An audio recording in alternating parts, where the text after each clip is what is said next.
I think so many people are keyboard activists, right? Everybody's good at sending a tweet about how the world should be and nobody's doing anything about it. And that is just very much human nature. We've gotten soft as a culture. Yes. You know, I mean, of course we've gotten soft as a culture in the US because the US has had an incredible 200-year run, right? Like this is just what happens. You know, so as a culture, you know, I can't speak for, you know, people that live in the Amazon River, and I can't speak for, you know, people that still live in Belarus, but the American culture is soft, and that's a great thing. That means there's been enormous amounts of prosperity, but let's not be naive. I mean, people literally complain when somebody gives them the wrong amount of like extra cream in a Starbucks $6 coffee.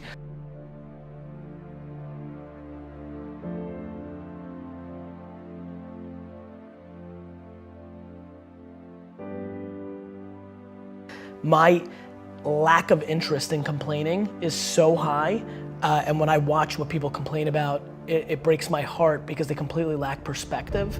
And I genuinely believe my happiness and optimism comes from my perspective. Even in political unrest times like right now, a lot of people are very bent out of shape, but the reality is that it's just never been better to be a human being. That's just the truth, that's just data, that's reality. And yeah, I mean, it's just a very fun time to be alive.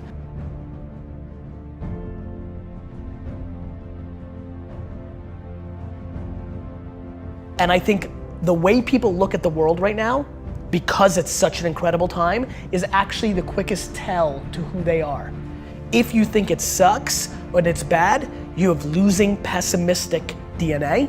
And if you think it's awesome and phenomenal, you have optimistic winning DNA. And I believe that to be true. And so that's where we're at. We're beating ourselves up. Like everybody sucks at something, right? Like we all have shortcomings and we all have strengths. And for me, it's like, why don't we just audit that? Like, why don't we just look at it that way and be like, all right, well, I'm good at this, but I'm not good at that. Like, and then I only focus what I'm good at, right? Like, I don't dwell that I can't fix shit around the house. I call somebody to fix it. Like, I'm not like, I'm not a man, I don't give a fuck. Like, you know, I don't get it. Like we all, like, I also think it's awesome that I'm so emotionally stable and I'm the emotional backbone of everybody. Is that what a dude's supposed to do? Like these cliches, these stereotypes, they're so silly. I'm fully in love with myself. But I'm also fully in love with everybody else too, right? It's not like it goes both ways. Like I tell people to buy into me, that work for me, it's because I buy into them first. Like I don't need anybody to gain trust with me. It's there. Like I believe that the human race is so grossly underrated. We are good. Of course we have some bad, there's fucking 7 billion of us. But like when you look at our net score, it's bonkers shit. Like, do you know how much damage we could be doing to each other on an hourly basis and we don't? Like we're still here. Like we won. We're the alpha being and we've figured out how to stay together. This is insane when you think about it. And yet everybody wants to dwell on like somebody said something mean.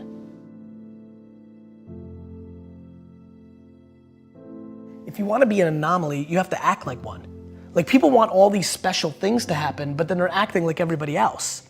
And that gets into the Saturdays in your 20s, like, or just like taking risks or things of that nature. Like if there's anything they take away, it's like, look, like you're gonna only be so pretty, you're only gonna be so smart. Like there's things that are gonna be natural and then there's things that you can actually control. I do believe, and I don't know if I'm right or wrong, I don't, but I do believe that work ethic is a taught behavior. It's something you do have more control over.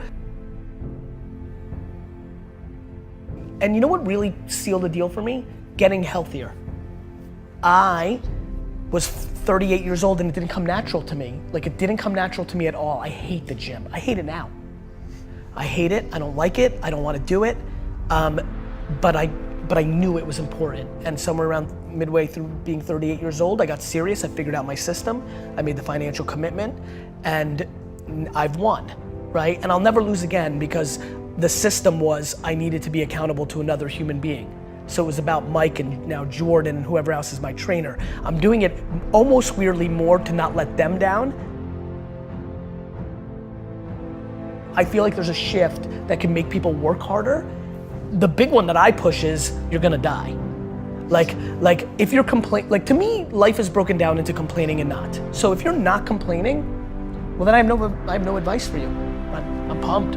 Like you did it. Like I have friends who make $42,000 a year, work 9 to 4, kind of, with an hour and a half lunch and 45 minutes of YouTube and 10 minutes of bullshitting and an hour of complete wasted time in a meeting. So they're kind of working like 6, hours a week, right? But they're pumped. And they text me, these are high school friends, and they'll text me like how happy they are to be the coach of their kids' baseball team. And that's amazing. Like that seems very obvious to me. That's right. You know what's super weird? I'm actually weirdly envious. It sounds cool, like in theory, right? Grass is always greener, right? Like far less pressure, like all that time with my kids, oof, that would be cool. Like there's just like all these things that I can justify. So to me, but I have friends who have $100 million in the bank because of Facebook's IPO, who complain, who are still hungry, who want to do even more, who will complain to me because they know I work a lot about no work-life balance and they don't get to spend enough time with their family. And I'm like, you have $100 million. Like you could stay home. Like you're in control. Like don't complain about it. You've made that choice. Don't bullshit me. Like you want to spend more time with your family? Spend more time with your family. I'm trying to be very careful about what I'm saying versus what I'm doing, because that's how you get exposed. And I don't mean like people calling you out and being like, you suck. I mean to yourself. I don't want to be exposed by myself. It's looking yourself in the mirror and saying like, am I doing this right? So to me, there's so many people that are talking shit about how big of an entrepreneur they're gonna be and how much they're gonna achieve, and they don't work on weekends. I worked every Saturday of my 20s. And I talk to 20-year-old entrepreneurs every single day. Lately, I've been saying to them, this Saturday, you're gonna have more time off than I've had in my entire 20s on a Saturday. So before you tell me how you're gonna be bigger than me, start thinking about what you're actually doing.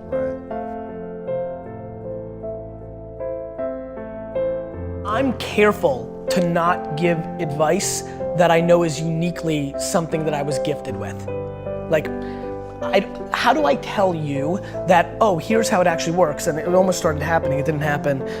I actually get goosebumps, real heavy goosebumps when I hear something that I know feels right. What's the advice there? Hey, Johnny, start getting goosebumps. There's certain things that I can't talk about because I know they're not practical, they're intuitive to me.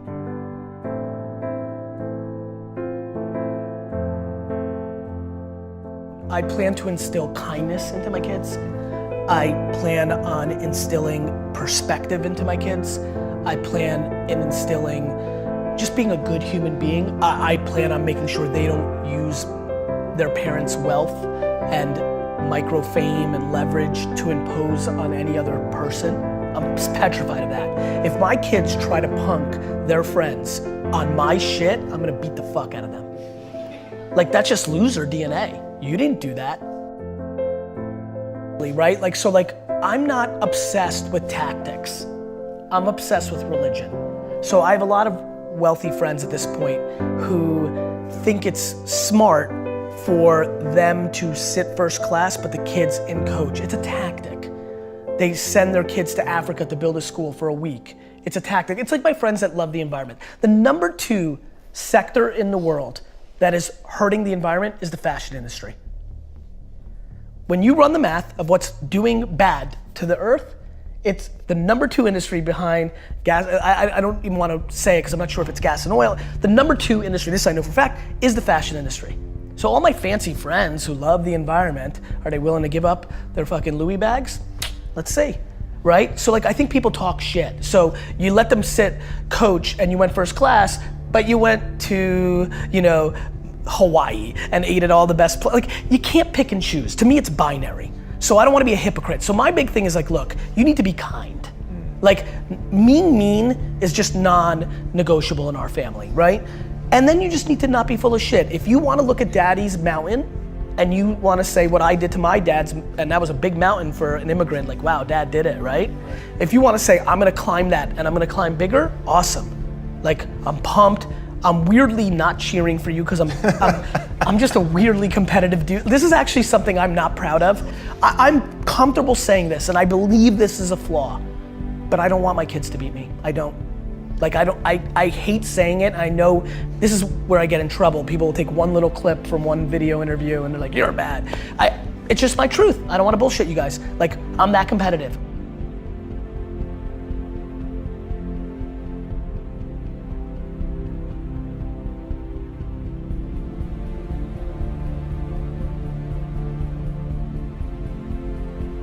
I just want them to be all in on them, right? Like, I don't need them to be an entrepreneur. I don't need them to make me proud. They don't need to go to Harvard. They don't need to do shit. They need to be themselves, all in, and they need to be kind, and I'm good.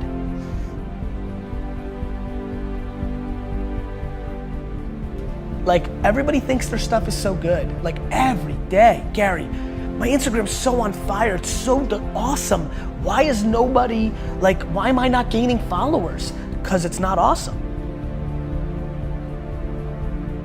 We all think our stuff is the best, and like, I get that, but yeah, that would be my advice, only because that also is liberating. To me, everything's about breathing, right? Like, to me, everything is about, like, take full ownership for everything, and then everything gets easy, because then you're in control. And then learn how to love to lose. I think that's how entrepreneurship, that's how life is. We all have losses. And so I like losses. I love adversity. I like the climb. I like the chip on my shoulder. I like when people are like, oh, I knew it, he's not that good. That is like I'm even weirdly scared as I continue to ascend and I'm getting popular and what do you say, the marketing leading, like, as people start putting these words in front of my name, I'm like, am I gonna sabotage myself to like recorrect this? Like, I like adversity. So yeah, all on me. You know, I enjoy losses. Now all of a sudden, like, what? You become completely invincible. I feel invincible. I really genuinely, outside of the health of myself and 20 people, feel 100% invincible as a person. I know what my intent is. I want to do good at nobody else's expense. I'm far from perfect. We all are. And so just easy. It feels very light to live life. I'm just in a good mood. Them home, and I think modern day parents and most parents do not do that. I think they focus on dumb shit like grades because they are insecure and they want to put the bumper sticker that their kid went to, you know, Stanford. Like, it's real fucked up when you really think about what's actually happening. So much of it is misery loves company, or people reflecting of what's inside of them.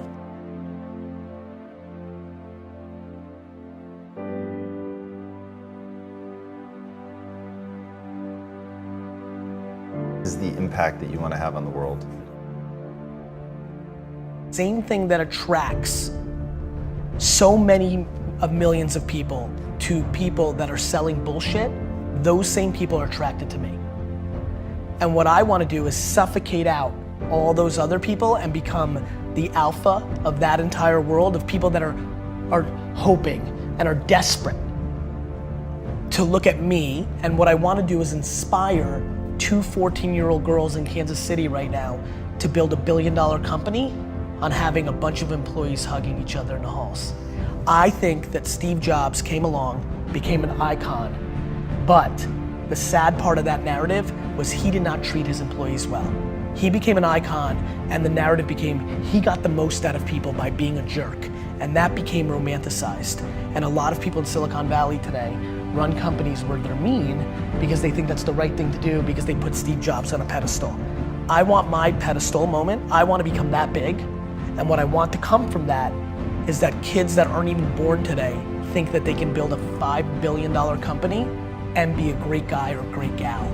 I want to build the biggest building in town ever by just building the biggest building in town, while I think most people try to tear down everybody else's building. So I think positivity and good is practical advice to building an empire, and I want to be the poster child of the person that built the biggest, baddest empire and did it by being a good dude along the way. And not everybody's gonna be happy about everything I did, But if it's 97% of people talking good behind your back, that's a real legacy. And I wanna do it in a pop culture way. I'm gonna do it anyway. People have done that before. Just so you know, there's plenty of people. Warren Buffett's a really good dude. Like there's plenty of people that have done that. There's a difference. I wanna do it and I wanna be a rock star, right? Like, and that's where you influence people. Like, you know, like I wanna do it, but I also wanna be the most popular. And so then that person's like, oh, I wanna be him, so I guess I'll be nice.